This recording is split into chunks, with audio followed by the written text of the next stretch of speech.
Juste vous donner un témoignage aujourd'hui. C'est un témoignage, en fait, j'ai connu cette femme avant qu'elle ne décède. Mais malheureusement, je l'ai connue tard.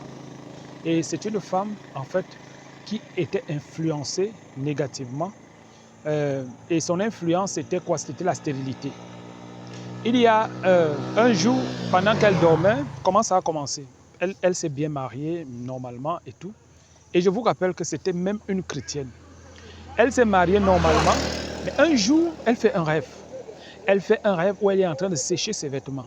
Pendant qu'elle sèche ses vêtements, elle voit sa belle-mère venir derrière. Mais en fait, vous savez, dans le rêve, même lorsque tu regardes devant, tu es capable en même temps de voir derrière. En même temps, tu peux voir derrière lorsque tu regardes devant. Alors, elle a vu donc sa belle-mère, parce que quand tu es dans le rêve, je ne sais pas comment expliquer ça. Tu peux te voir là-bas, mais tu vois aussi tout ce qui est autour. Tout ce qui est autour. Et quand elle voit sa belle-mère vient par derrière, pendant qu'elle est en train de sécher les vêtements.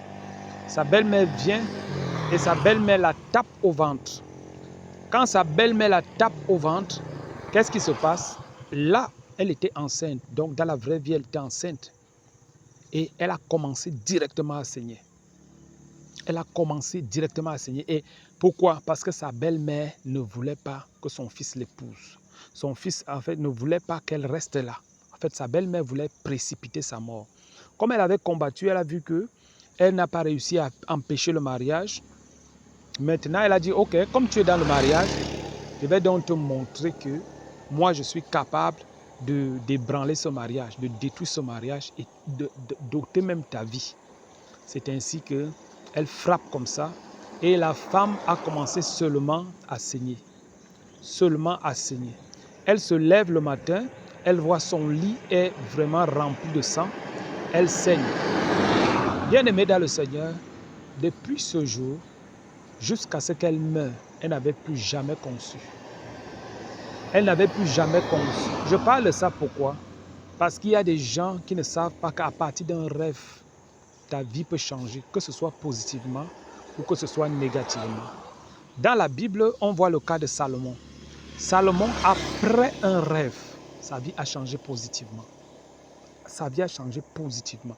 Salomon dort, il offre des sacrifices. Avant de dormir, il offre des sacrifices au Seigneur. 1000 bœufs.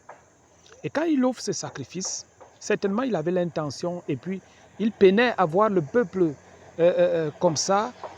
C'est comme s'il n'avait pas de berger. Et il voulait vraiment guider le peuple de Dieu. Il faisait ce sacrifice avec les bonnes intentions. Et il avait déjà quelque chose arrêté parce que lui-même il savait que si le Seigneur lui demandait quoi que ce soit, il allait dire voilà ce que je veux. Et quand il fait le sacrifice de 1000 bœufs, comme pour dire, je vous dis, ne suivez pas des personnes qui vous empêchent de donner, d'être lâche. Ne suivez pas ce genre de personnes. Les gens qui vous empêchent d'être lâche, c'est des personnes avares qui vont détruire votre vie. Je vous dis la vérité.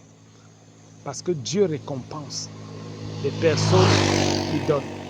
Et ce jour, puisqu'il avait fait ce sacrifice-là, la parole de Dieu nous dit que quand il est allé se coucher, Dieu est venu dans ses rêves et Dieu lui a dit, demandé ce qu'il voulait. Dieu lui demande ce qu'il voulait, il dit, où je suis là, moi je veux que tu me donnes juste la sagesse parce que j'ai besoin de diriger ton peuple. Dieu dit, waouh, tu ne me demandes pas la mort de tes ennemis, tu ne me demandes pas la richesse, tu ne me demandes rien d'autre, et tu me demandes seulement la sagesse. Et pourquoi même? Parce que tu veux bien gouverner, tu veux diriger mon pays, mon peuple sur les voies de Dieu. Alors, qu'est-ce que Dieu fait? Dieu dit, comme tu as bien demandé, je ne te donnerai pas seulement la sagesse, mais je vais te donner aussi, c'est-à-dire la bénédiction. Je vais te bénir. Je vais te bénir et tu auras la richesse comme personne n'a encore. Dieu le bénit comme ça.